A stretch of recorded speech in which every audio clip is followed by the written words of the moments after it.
The Virat Kohli has retired from Test cricket. The brand ambassador of Test cricket is retired now. Why? কেন কেন কেন 36 বছর মাত্র বয়স, কেন? আর কত রান? 700 রান বাকি ছিল 10,000 করতে। হ্যাঁ ভাবতে পেরেছিস তুই এটা হবে? না, আজকে সত্যি কথা বলতে এক্সপেক্টেড দ্য আনএক্সপেক্টেড, মানে কোনো দিক থেকে চিন্তা করা যায় না। আমরা ইমোশনাল হয়ে ভিডিওটা করছি। হ্যাঁ, ইমোশনাল হয়েছি এবং আমি আমার জীবনে এখন অবধি কোনো টেস্ট ক্রিকেটার যদি রিটায়ারমেন্ট নিয়ে থাকে সচিন তেন্ডুলকারের পরে, এটাতে আমি খুব এফেক্ট হয়েছি, সত্যি কথা বলি। কারণ আমরা ক্রিকেট ট্রু ফ্যান, ঠিক আছে, যারা বুঝবে তারা বুঝবে হ্যাঁ কতটা ইমোশনাল দিক এই জিনিসটা। তো এই তো আমরা দেখছিলাম যে ইংল্যান্ড ট্যুরের জন্য টিম ঘোষণা করবে বা একটা সবাই মিলে একটা প্রস্তুতি বিরাট কোহলি যাবে কিছু একটা করে। হ্যাঁ, রিটায়ারমেন্ট অবশ্যই কথা ছিল, সেটা আমরা ভেবেছিলাম আমরা 1-2 সাল মানে 2 বছর খেলবে। কোন লেভেলের যে ওর ইম্প্যাক্ট আছে টেস্ট ক্রিকেটে, আমি একবার মানে হাজারো অ্যাচিভমেন্ট আছে, হাজারো রেকর্ড আছে, আমি একটু হাইলাইট করে দিই, ঠিক আছে? বললে তো এরকম 5টা ভিডিও লাগবে। হ্যাঁ, 49 মাস ইন্ডিয়া টিমকে বেস্ট ক্যাপ্টেন হিসেবে 49 মাস ইন্ডিয়া টিমকে 1 নম্বরে রেখেছে আইসিসি র্যাঙ্কিং এ।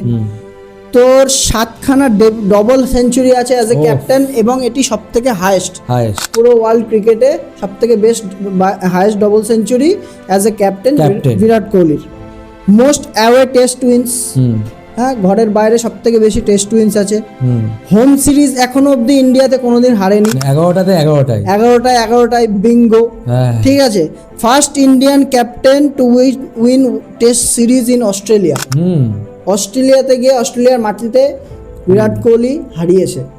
আরো এরকম প্রচুর অ্যাচিভমেন্ট আছে। আমরা যদি এখন গুনতে বসি, এই ভিডিও শুধু অ্যাচিভমেন্টেরই হবে, তবে একটা ভিডিওতে শেষ হবে না।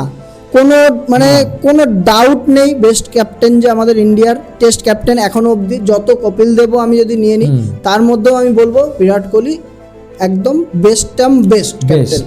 আর ক্যাপ্টেন্সি যদি রেকর্ড ধরি আমরা 68টা ম্যাচে 40টা উইন, মানে এভারেজ যদি আমি করি তাহলে 58% এভারেজ। হ্যাঁ, মাত্র কটা 17টা ম্যাচ হেরেছে আর কটা ড্র 11টা, তাও আবার কি ক্রুশাল ড্র আছে ওর মধ্যে, যেটা হারের মানে জেতার হয়তো প্রায় জেতার সমানই ড্র। আর যদি আমি ওভারঅল ধরি তাহলে এরকম ক্যাপ্টেন হিসেবে 4 নম্বরে রয়েছে, আর ইন্ডিয়ার মধ্যে 1 নম্বর। তাহলে অনেকে ডাউট করে ক্যাপ্টেনশিপ হিসাবে। আমি স্ট্যাগগুলো যদি আমরা দিয়েছি বা আপনারা জেনেছেন, যদি ধরি তাহলে এখানে কোনো ডাউট নেই না। মানে এরকম 3 ফরম্যাট প্লেয়ার কেউ হয়নি। আমরা যদি বিরাট কোহলির কথা বলি, এরকম অ্যাটিটিউড নিয়ে কেউ খেলতে আসেনি, এরকম ইন্টেন্সিটির সঙ্গে। মানে কি গ্রাউন্ডে খেলা চলছে, গ্রাউন্ডে খেলা চলছে, মনে কর একটা ব্যাটসম্যানের কি করার থাকে, খুব জোর ব্যাটসম্যান কি করবে, যে খেলবে, যদি ফ্লপ হয় তাহলে হয়তো ড্রেসিং রুমে গিয়ে চুপচাপ, ড্রেসিং রুম না, তুই বোলাররা বল করছে 90 ওভার বল হবে সারা দিনে, একটা ব্যাটসম্যান আসবে হয়তো ক্যাচ ধরবে, যদি ফিল্ডিং করে ফিল্ডিং করবে, একটা ওভার একটা থ্রো করলো, রান আউট করলো, এর বেশি তো কিছু করে না। ওইদিকে কিছু পাচ্ছে না তো ক্রাউডদের সঙ্গে ভিড়ে যাচ্ছে, এদিকে বোলারকে এসে এটা বলছে ওটা বলছে, হাত ছুলে ফেলছে ফিল্ডিং করতে গিয়ে ডাইভ মেরে। কারণ ওখানে ডাইভ মারার কোনো প্রয়োজন নেই, কিন্তু টেস্ট ক্রিকেটে এত ডাইভ মারার প্রয়োজন নেই।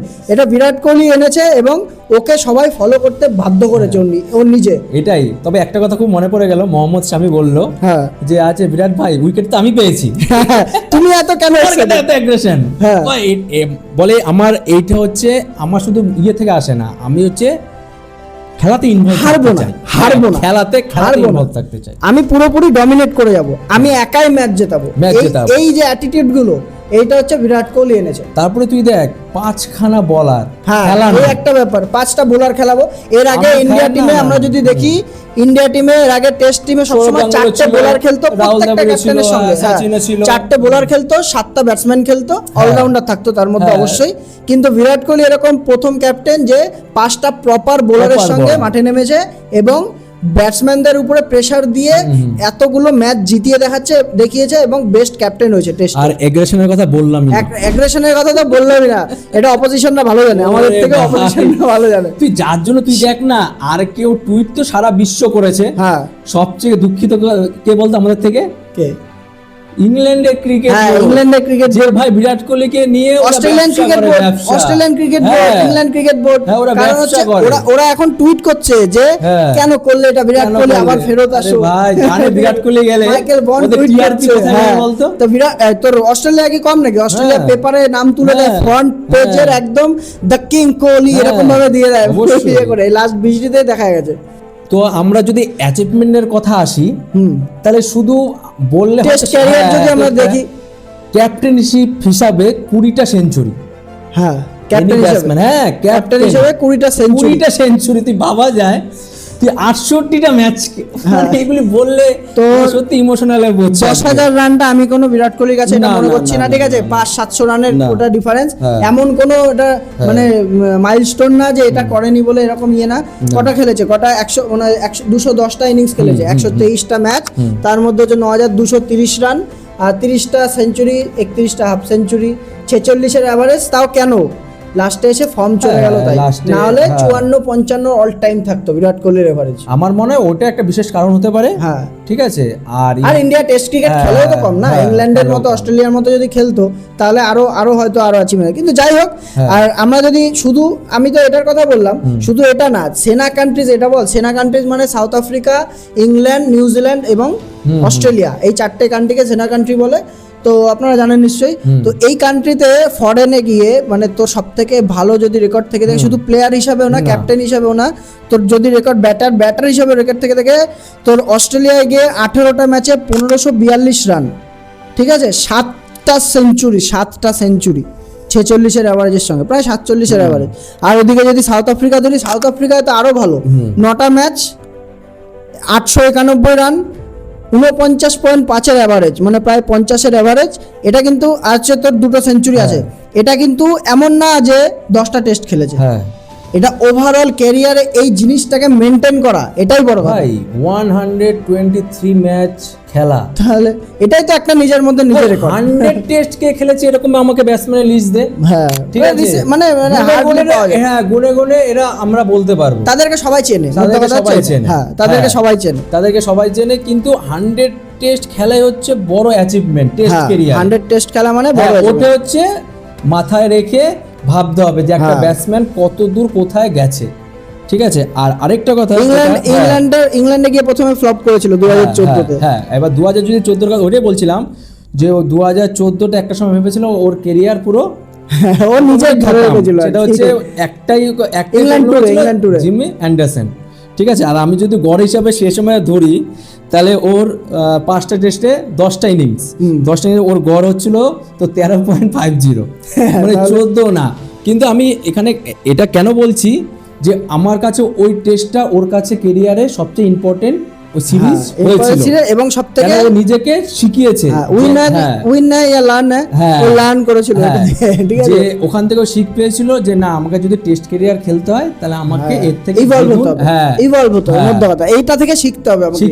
2018-তে মেরেও দিয়েছে 65 ইংল্যান্ডের সাথে সেম সিরিজ, সেম 4 বছর পরে গিয়ে 5 বছর পরে গিয়ে সেম। কে টুইট করতে বাকি আছে বলতো, কে কংগ্রাচুলেট করতে বাকি আছে, মানে আমার তো মনে হয় না যে কেউ আর আছে এমন, কেউ না, নন ক্রিকেটিং যারা ব্যাকগ্রাউন্ড তারাও এমন কি ক্রিকেটাররা টুইট করে দিচ্ছে, ক্রিকেটাররা করেছে, আমার কাছে কোনো শকিং অবাক হওয়ার ব্যাপার নেই। কিন্তু যদি আমি নন ক্রিকেটার হিসেবে ভাবি, তাহলে এবার তুই বল যে দেখা যাবে না, বলা সম্ভব না। 2-3 জনের নামটা আমরা বলছি, আর আমাদের ইন্ডিয়ান বিজিএমও সে হচ্ছে একটা ওয়ারের, ঠিক আছে, একটা প্রেস কনফারেন্সে বসেছিল, ওইখানে বসে ওখানে ও স্টপ করে বলছে আজকে ক্রিকেটের কথা বললে সবার মতো আমারও বিরাট কোহলি ফেভারিট, আজকে রিটায়ার করলো, তার এটাই অ্যাচিভ করেছে, এটাই অ্যাচিভ, অ্যাওয়ার্ড সব একদিকে, এই জিনিসটাই কিন্তু অ্যাচিভ করেছে বিরাট। তবে আরেকটা কিছু কথা হয়তো বলে না যে মনে পড়ে যায়, যখন লাস্ট ম্যাচ, ঠিক আছে, আমরা যখন অস্ট্রেলিয়া টুরে গেছিলাম বিজেপি 2024-25-এ, তখন জসপ্রীত বুমরা কিন্তু একটা প্রেস কনফারেন্সে কথা বলেছিল, কি বলতো, কি যে বিরাট কোহলিকে আমাদের মানে ওর দরকার নেই, বিরাট কোহলিকে আমাদের দরকার, সত্যি সে সময় মানে দেশের গর্ব, তাও কে বলেছিল, জসপ্রীত বুমরা, দেশের ছেলে, দেশের গর্ব, টেস্ট ক্রিকেট ভাগ্যবান যে এরকম বিরাট কোহলি, রোহিত শর্মা, জসপ্রীত বুমরার মতো এরকম প্লেয়ার পেয়েছে, এটা বড় কথা, এটা বড় কথা।